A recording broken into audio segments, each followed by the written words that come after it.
시청자 여러분 안녕하십니까? 시청자 여러분, 옵티머스 자산 운용 사건에 권력 실세가 개입되었다는 의혹이 끊임없이 제기되고 있습니다. 5가지 범죄 혐의를 갖고도 아무 일 없었다는 듯이 인천국제공항 출국장을 빠져나와서 지금 미국에서 활개치며 살고 있는 이혁재 전 옵티머스 대표의 뒷배는 과연 누구일까요? 윤영걸 전 매경닷컴 대표님과 함께 따져보도록 하겠습니다. 안녕하세요. 예, 윤 대표님. 네. 이 이혁재 전 대표의 네. 뒷배를 놓고 네. 끊임없이 이런저런 얘기들이 오가고 권력 실세 개입설이 풀풀풀 네. 이렇게 흘러나오고 있어요. 우선 하나는 전에도 저희들이 이 문제는 좀 심도 있게 다뤘습니다만 2018년 3월에 문재인 대통령이 베트남과 UAE, 그러니까 아랍에미리트 이 방문 때 그 행사 장소에 이혁진이가 나타나고 대통령과 동선이 같아요. 그 사람이 뭐 할 일 없이 베트남 저 아랍에미리트까지 갈 일은 없을 거고 또 간다고 하더라도 대통령 그런 행선지라든가 또 일정은 거의 비밀 아닙니까? 그러니까 이 사람이 수행원으로 간 건지 무슨 동반자로 간 건지 뭔지도 모를 정도인데 어쨌든 그게 다 나타나고 있지 않습니까? 그래서 굉장히 좀 의심스럽죠. 대통령 일정이면은 경호도 굉장히 엄하고 일정도 비밀인데 그거를 베트남 갔다가 그때 아랍에미레이트 연합 대통령 동선을 같이 했어요. 근데 이혁진이라는 사람은 또 지금 샌프란시스코에서 도망가서 잘 살고 있거든요. 핑계는 대고 있죠. 내가 너무 억울한 게 많아서 그때 금융감독원장이 그 대통령 수행에 동행하는데 내가 거기 가서 얘기 좀 하려고 따라갔다. 최종구. 따라갔다. 금감위원장. 근데 그 따라간다고 그 얘기가 여기서 하면 안 되고 그거 따라가야 되나요? 아니 그리고 따라간다고 만나집니까? 그거 안 만나죠. 그 경호원 철저히 차단하고 하는데 그러니까 제가 보기에는 누군가가 뭐 그때 최 금감원장한테 좀 만나봐. 이랬을 수도 있죠. 같이 사진도 찍고 그랬다면서요. 박항서 감독하고도 한 사진을 찍었으니까 박항서 감독은 바로 대통령 있는 자리에 앉았던 분 아닙니까? 그 옷도 똑같다고만 사진 보니까. 시대에 어떻게 보면 공공기관 채권 5,300억 원어치를 그 모아서 사기 행각을 벌인 사람이 대통령 행사의 순방에 따라갔다. 그거는 뭐 누가 봐도 청와대 유력 인사가 그건 일정을 흘리고 야 너도 같이 가자 이렇게 했다고 봐야죠. 그 같이 간 유력 인사가 지금 제일 물망에 오르는 사람 누구겠습니까? 아무래도 뭐 대학 임종석 동기 아닙니까? 86학번 같이 대학 다니고 같이 활동을 많이 했잖아요. 옛날에 뭐 남북 무슨 뭐 사무국인가도 같이 있었고 뭐 여러 가지를 같이 했는데 경문협이라고 남북 경제 문화 남북 경제 문화 협력 재단 이사장 때 상임이사 했잖아요. 이혁진이가 제일 가까운 거죠. 그렇죠. 뭐 상임이사하고 대학 이사장이 뭐 같이 다니고 학번 갖고 뭐 같이 한 거죠. 그러니까 과거에 왜 서초 지역에 왜 전략공천에 출마했을 때도 그때도 그 전과가 있었잖아요. 벌금도 받고 했는데 2010년에 벌금 500만 원을 받았는데 19대 총선에서 민주통합당 서초갑 전략공천을 받고 그 이후에 계속 문 캠프에 금융정책 특보를 하고 또 2013년에 대통령 갈 때 그 2018년 3월에 대통령 갈 때 순방에 따라갔다. 누가 봐도 권력하고 굉장히 가까운 게 다 드러나잖아요. 그러니까 이 사람이 사기칠 때 누구 이름으로 했겠어요? 누구 힘을 비르고 누구를 앞세워서 호가호위 했겠어요? 그러니까 답은 뻔히 나오는 거 아니냐 이렇게 생각이 듭니다. 그 당시에도 아랍에미레이트는 임종석 당시 비서실장이 직접 갔지 않습니까? 그렇죠. 베트남은 안 가고. 그렇죠. 그 아랍에미레이트하고 임종석 실장이 여러 가지 그 국가 간 외교 이런 문제에 깊숙이 개입했지 않습니까? 그쪽에 뭐 석유 문제다 또 뭐 여러 가지 그때 원전 문제다 이런 원전 것들이 문제로 개입이 이명박 대통령 때 UAE랑 많이 약속한 게 많은데 문재인 정권 와서 그걸 그거 잘 안 파면은. 지키니까 UAE가 굉장히 화가 난 거죠. 그래서 끊어버리겠다. 원전도 끊고 국교까지 끊어겠다고 협박을 했잖아요. 그러니까 임종석이가 거의 우리나라를 대통령을 대신해서 UAE를 왔다 갔다 했었죠. 가서 싹싹 빌었다고 그렇죠. 예. 그러니까 아마 문 대통령이 그랬을 거예요. 내 뜻하고 같으니까 임종석하고 대화해라. UAE한테. 그래서 아마 정권을 줬을 겁니다. 그런 사람을 이혁진이가 따라갔다. 누가 봐도 오해받기가 쉬운 거죠. 더군다나 이 옵티머스 사건 때 네. 허위 문서 작성하고 했던 그 윤모 변호사라고 네, 이 네. 사람이 뭐 감상가도 한 것 같은데. 네, 그렇죠. 근데 그 부인이 또 네. 얼마 전까지 청와대 그것도 센 민정수석실에 행정관으로 있었잖아요. 아, 그렇죠. 이런 것도 또 누가 넣어주었겠습니까? 네. 그리고 또 이혁진이가 문캠프 출신으로서 5건 피의 사실이 5건이거든요. 네. 특가법 횡령 2건, 상해 1건, 성범죄 1건, 조세 포탈 1건 5건이나 되는데 제가 재계 있는 분한테 좀 물어보니까 이혁진이가 원래 좀 유명했답니다. 네. 권력 등이 없고 이게 좀 수완 좋은 사람들이 네, 있잖아요. 수리수리 마수리 이거 유명해서 가급적이면은 좀 저 사람 좀 피하자 이런 얘기들을 재계에서 많이 했다. 저도 그런 얘기를 좀 들었어요. 네. 이혁진이는 사진 찍기를 좋아한 모양이에요. 그래가지고 그 베트남에서도 네. 무슨 박항서 감독으로 네. 찍은 사진을 자기 뭐 SNS도 올렸습니다만은 과거 선거 때도 보면은 문재인 대통령과 이렇게 귓속말을 하는 거. 대개 정치인들은 외력 인사들을 하고 그렇죠. 뭐 가까운 것처럼 귓속말도 하고 손도 잡고 어깨도 만지면서 그렇게 갖고 이제 사진사까지 대동해 갖고 그거 찍어서 또 올리고 그러지 않습니까? 그렇죠. 그 유명한 수법이죠. 예, 권성숙 여사, 이해찬, 뭐 조국 이런 사람들까지 다 또 사진을 찍었더라고요. 그 다 마케팅에 활용하는 거죠. 사기에 활용하는 거죠. 또 이 사람이 돈을 다루고 있으니까 아무래도 정치 자금 좀 이렇게 많이 뒷돈을 쥐었지 그렇죠. 않겠습니까? 네. 그러면 또 알만하니까 또 네. 사진도 얼른 찍어지고 뭐 그랬지 않나 그런 생각도 드는데 지금 문제는 이 사람이 5개 혐의가 있는데도 불구하고 출국을 해버렸잖아요. 네. 검찰이나 이 법무부에서는 왜 그런 사람에 대해서 출국 금지 조치를 안 취했는지도 의문이죠. 그렇죠. 그런데 지금 샌프란시스코에 가서 버젓이 활동하고 있죠. 교민의 사무총장이 네. 돼가지고 거기서 또 뭐 이 배추 김치 장사까지 하고 있다면서요. 그렇죠. 그러면서 김치. 그 총영사관하고도 하긴 뭐 사무총장이니까 교분이 많겠죠. 그렇죠. 뭐 같이 자주 만나기도 하고 버젓이 저렇게 공개 활동을 하는데 이름이 미국 이름 알렉스 리라는 이름으로 아주 한인 그 모임에서 일을 하고 있대요. 사무총장 맡고 그 사무실도 한인회랑 같이 쓴대요. 네. 그러니까 내놓고 어떻게 보면 활동하고 있는 거죠. 그러니까 우리 총영사라는 거 공무원 아니에요? 공무원이 국내에서 해외 도피한 사람하고 그것도 어울려서 같이 하고 기소 행사도 중지가 하고 지금 되어 있는 거 돼 아닙니까? 건데 그건 뭐 한 달이 건너면 바로 확인할 수 있는 거 아니에요. 근데 뭐 샌프란시스코에는 뭐 검찰 경찰 출신이 없어서 몰랐다. 이거는 좀 말이 되는 소리를 말이 해야죠. 안 되는 거죠. 그 너무 권력층에서 좀 많이 봐준 비호의 냄새가 나는 거 아니냐. 이혁진이가 미국 도망갈 때도 뭐 상속받은 아파트 지분까지도 포기하고 도망갔다잖아요. 그러니까요. 예. 그래도 지금 그 아파트가 경매에 들어갔대요. 그러니까 얼마나 급하게 도망갔으면. 예? 근데 이혁진이가 가져간 70억 원 있지 않습니까? 횡령한 돈. 네. 그건 어디로 갔을까요? 난 그게 제일 궁금해요. 미국으로 그거 다 들고 가지는 못했을 거고. 그렇죠. 공항에서 저 적발될 수도 있고 뭐 어디 무슨 배추밭이나 뭐 거기다 묻어놓지는 않았을 거고. 결국 정치권으로 흘러 들어간 거 그랬을 아닌가요? 가능성이 있죠. 미국 도피할 때니까 좀 봐줘라. 그리고 좀 썼을 수도 있고. 그 전부터도 막 뿌렸겠죠. 그렇죠. 예. 옵티머스 이거 갖다가 자기 쌈짓돈 쓰듯이 지금 쓴 거 아닙니까? 그렇겠죠. 예. 뭐 70억이 아니라 700억, 7천억일 수도 있는 거죠. 조폭들한테 그 가들이 조폭이 운영하는 그런 무슨 회사에다 막 투자를 하고 그러니까 그 투자자들을 속인 거 아닙니까? 그렇죠. 뭐 이혁진은 뭐 현지에서 샌프란시스코 인터뷰한 거 보면 나도 피해자다.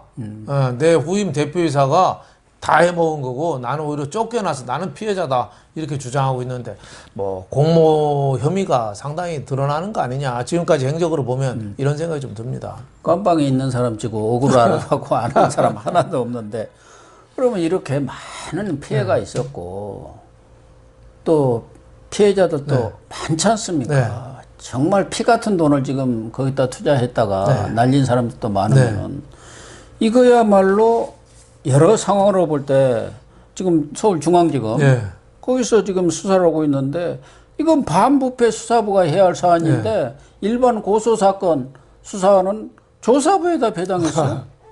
이성윤이가 왜 이러나요? 뭐 열심히 수사할 가치를 못 두는 거죠. 생색은 안 나고 자칫 이 고구마 잎사귀를 열다 보면 뿌리가 시커먼 게 감당을 못 해버리죠. 그 못하는 나오면은 감당을 못 해죠. 뭐 울산 시장 그 외압이라든지 유재수보다 더 큰 덩어리가 나오면 빼도 박도 못할 거 아닙니까? 지금 임종석은 지금 수사받는 게 한두 개가 아닌데 이것까지 또 하면은 이게 권력 심층으로 바로 그 들어가니까 이 수사 제대로 하면은 이승윤이도 아마 자칫하면은 제2의 윤석열이 될 수도 있다 이렇게 생각했을 거예요. 그러니까 아예 손대지 않는 게 낫다. 예. 그냥 하는 척만 하는 거죠. 그래서 임종석이도 이것저것 걸린 게 대추남에 영걸리지시증 걸려 있지 않습니까? 그렇죠. 그러니까 국정원장 갈라도 청문회에서 터져 나오면 이거 감당을 못 하는 거 아니에요. 지금까지 그러니까 난 청문회 안 하고 그냥 우선 여기 한번 특보로만 있겠다. 뭐 이렇게 된 거 아니에요? 그런 공산이 아닌가 싶어요. 지금 뭐 모든 게이트에 임종석 연루설이 계속 나오고 있잖아요. 아, 그런데도 또 무슨 서울시장 후보의 임종석이가 그런 듯하고 언론에서 쓰고 있는데 어떤 기자들이 그런 얘기를 쓰는지 모르겠어요. 어쨌든 지금 이승윤이는 서울중앙지검장은 이 사건에서는 가급적 덮어야 한다. 그렇죠. 그런 생각 아니겠어요? 거기는 덮는 거 전문이잖아요. 덮으려면 콘크리트로 잘 덮어야 되는데 대충 가만히로 덮고 있어요. 근데 이게 그대로 덮여질까요? 저는 안 덮이죠. 이 사건에 대해서 제대로 수사를 하면은 정말 문재인 정권 후반부 최대 스캔들이 되지 않겠냐 그런 생각도 하는데 사실은 저는 윤석열 총장이 이런 것에서는 원칙대로 수사를 딱 지휘를 하는 거예요. 아니 수사 지휘를 지금 추미애가 하고 있는 것은 검언 유착 사건에 대해서 손대라는 것이지 그렇죠. 이런 건 손대라는 건 아니잖아요. 그렇죠. 예를 들면 자기 손발이 없어 수사를 못 한다 하더라도 총장이 탁탁 지시를 하면은 그것 자체로도 그렇죠. 윤석열은 존재감이 생기는 존재감이 거죠. 생기는 거죠. 그건 뭐 이성윤이가 서울지검장이 중앙지검장이 말을 안 듣는 한이 있더라도 그건 관계가 없어요. 지시는 지시대로 해서 예. 큰 길을 가는 거죠. 그래야지 윤석열 검찰총장도 그 역사적인 어떻게 보면은 자기 책무를 하는 거 아닌가 이런 생각이 좀 듭니다. 윤석열 검찰총장이 아직은 대권 의지를 밝힐 수도 없고 의지가 있는지조차도 저는 좀 의문을 갖고는 있습니다만은 만약 대권 의지를 갖고 있다면은 정무적 판단 또 정무적 판단을 도와줄 그런 참모도 필요한 거 아닌가 하는 생각을 저는 해봅니다. 상당히 필요하죠. 그리고 추미애도 이혁진이 5개 혐의를 뒤집어 쓰고 예를 들면 미국가 있는데 소재 파악이 안 된다고 하면 또 몰라요. 저 김무사령관이 하던 사람 어디든 미국 가갖고는 사라져 버렸잖아요. 그런 사람은 모르지만 지금 아니 샌프란시스코에 부조시 활동하고 또 총영사관하고도 수시로 만나고 이런 사람은 빨리 송환은 그걸 수사 지휘를 해야죠. 그러니까요. 그런 건 안 하고 뭘 해요. 그러니까 이혁진이라는 사람이 제가 보기에는 황당한 게 기무사령관부터 잡아야지 나로 왜 잡냐 또 그러거든요. 거기서 정치하고 있어요. 참 황당하다는 생각이 들고 추미애 전원가 빨리 이런 거는 수사 지휘권 하려면 이런 거 해야죠. 이런 거에서 제대로 좀 밝혀라 뭐 이런 게 나서야 되는 거 아닌가 이런 생각이 좀 듭니다. 이런 저런 것들을 보면은 추미애가 윤석열을 쫓아내서 이 정권에 공을 세우고 그래서 정말 큰 2개의 주원고시를 지으면서 그걸 바탕으로 서울시장으로 뛰어야겠다. 이런 욕심을 낼 만도 하다. 지금 윤석열 그 체제를 그대로 온전을 시켰더라면은 아마 지금 난리 나버렸을 겁니다. 뭐 풍비박산 났겠죠. 울산시장부터 지금 다 유재수, 조국, 뭐 신라젠 지금 게이트가 엄청나게 많잖아요. 그거 지금 다 지금 우야무야 지금 시켜놓은 거죠. 이제 언제 또 이게 휘화산에 터질지는 몰라요. 터질지 모르지만 일단 잠재우는 데는 추미애가 성공을 했다고 봐야죠. 그렇죠. 지금 완전 그런 사건들이 오리무중이 돼버렸잖아요. 네. 임종석이라든가 이광철 이런 사람들도 지금 소환조사에서 기소 여부를 결정을 내야 하는데 아예 뭐 부를 생각조차를 안 해버리니까 그것도 이성윤이가 떡 앉아갖고 서울중앙지검에 차고 앉았으니까 안 부른다는데 윤석열을 내가 총장인데 사실상 그러고 있는 거 아닙니까? 네, 그렇죠.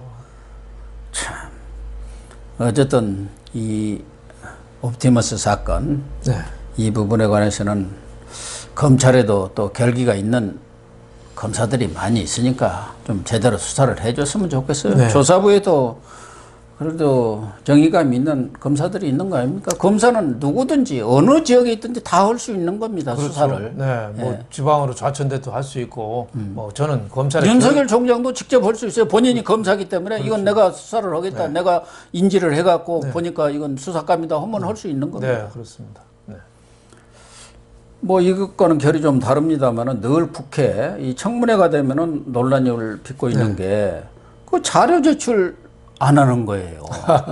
이인영. 이번에는 이인영 통일부 장관이 아들의 병역 관련 문제, 또 아들의 유학 자금 출처, 또 본인의 재산 형성 과정이라든가 납세 이런 관련 자료들을 안 낸다고 김기현 전 울산시장 아닙니까? 그 유명한 울산시장 선거 개입 사건의 피해 당사자죠. 이분이 국회의원이 됐잖아요. 그렇죠. 세게 아주 질타를 했네요. 예, 그러니까 이인영 후보가 됐으면은 그 청문회를 하려면은 자료를 내야 되잖아요. 근데 이인영 자녀가 스위스 유학을 갔는데 유학 자금 출처가 민감하다면서 자료를 안 내고 있어요. 그게 말이 됩니까? 그럼 내야 될 거 아니에요. 윤미향 딸도 미국에 유학 갔었지 않습니까? 그래서 그 유학 자금 출처가 문제가 됐는데 지금 제가 알기로는 이인영도 평생 운동권 생활을 했고 구로갑이죠 이분은. 그 재산도 얼마 안 되더라고요. 스위스 바젤에 가서 유학하려면 돈 좀 많이 드는데 아마 이인영 그 자녀는 아주 공부를 잘했던 모양이죠. 그럼 거기 가서 장학금 받으면 되는 거 아니에요? 윤미향이도 장학금 받았다는 거 아닙니까? 디자인 쪽 공부했다는데 그럼 장학금 받았다고 공개를 하든가. 그래야죠. 스위스가 저 물가 비싸기로 유명하거든요. 그러면요. 그러니까 김정은이나 이런 사람들이 가서 거기 가서 유학하고 있잖아요. 아무나 못 가는 데거든요. 그거는 뭐 아르바이트 자리도 별로 없는 데입니다. 그런 데는. 그래서 저는 이런 거에 떳떳하다면 왜 안 밝히냐 이거죠. 그래서 이렇게 되면은 시간 끌고 저 야당은 지금 상임위도 제대로 좀 구성이 안 돼 있고 이렇게 하면은 대통령이 빨리 청문회 몇 번 하다 그냥 임명하면 끝나는 거예요. 그러니까 한 번 더 촉구 오고 20일 지나면 그리고 그 다음날 임명해보면 바로 임명해보면 뭐 이달 내에 7월 내에 퉁치는 거죠. 그거 하려고 지금 이러는 거 아니에요? 그러니까 버티는 거 아닌가. 과거에 몇 달 전에 박영선도 그랬잖아요. 자료 안 냈잖아요. 그래서 아니 이 정권 들어서는 정세균 총리도 세금 납부 관련 자료를 거부하고 박영선 뭐 여러 사람들이 조국, 추미애 다 배째라예요. 이 사람들이야말로 이 추미애, 박영선 이런 분들은 야당 시절에 아주 그냥 청문회 자기들이 스타라고 하면서 그렇게 송곳 무슨 검증한다고 아주 칼날을 휘두르던 사람들 아닙니까? 근데 자기가 되니까 자기 차례가 되니까 우리 몰라 이래 버리네요. 이거 말이 돼요? 말이 안 되죠. 있을 수 없는 일이 벌어지고 있습니다. 그러니까 전형적인 내로는 안 부리고 청문회 과정을 공직자가 되기 위한 자격이 있느냐 없느냐는 그런 청문회 과정을 완전히 무력화시키는 거죠. 그러니까 이게 좌파 독재의 길로 자꾸 가는 거예요. 검증을 안 받고 내가 시켰으니까 내가 한다. 너희들이 왜 나를 검증해? 네가 자격이 돼? 하면서 그냥 가는 거예요. 참 그러니까 이인영 아들도 유학 자금도 그렇지만 또 병역도 면제됐더라고. 군대도 안 갔어요. 이게 우리나라 뭐 좌파 쪽의 사람들 보면은 조국도 그렇고 윤명희도 그렇고 뭐 문제가 되는 사람마다 다 자녀들을 해 유학 보내요. 제대로 군대 간 사람이 없죠. 박원순도 고 박원순 군대도 잘 안 시장도 가고 아들 박주신이 유명하잖아요. 이번에 왔는데 뭐가 있는지 하여튼 제대로 간 적이 별로 없어요. 그것도 좌파의 참 그 도덕성, 그 국민의 4대 의무를 다들 잘 안 지킨 거 아니에요. 물론 뭐 서류를 조작했는지 가짜 신체 검사를 받았는지 그건 저는 잘 모르겠고 하여튼 통계학상으로 봐도 안 간 사람이 너무 많아요. 예, 그거는 저는 분명하게 안 간 원인을 밝혀야 된다 이렇게 생각됩니다. 시청자 여러분, 이 옵티머스 사태 이 부분도 여러 가지 의혹들이 지금 확산되고 있습니다. 권력형 비리로 비화될 가능성이 아주 농후한 사건인데 검찰이 수사도 제대로 안 하는 것 같고 미지근하게 대응을 하고 있습니다. 또 늘 청문회 때마다 논란이 되고 있는 얘기입니다만은 지금 집권 세력이 야당 시절 그렇게 청문회 때마다 송곳 검증을 내세워서 후보자들을 몰아붙였지 않습니까? 그런데 정작 자신들이 집권하고 장관 후보가 되니까 자료를 못 내겠다고 버티는 행태. 이걸 어떻게 이해를 해야 하겠습니까? 시청해 주셔서 감사합니다.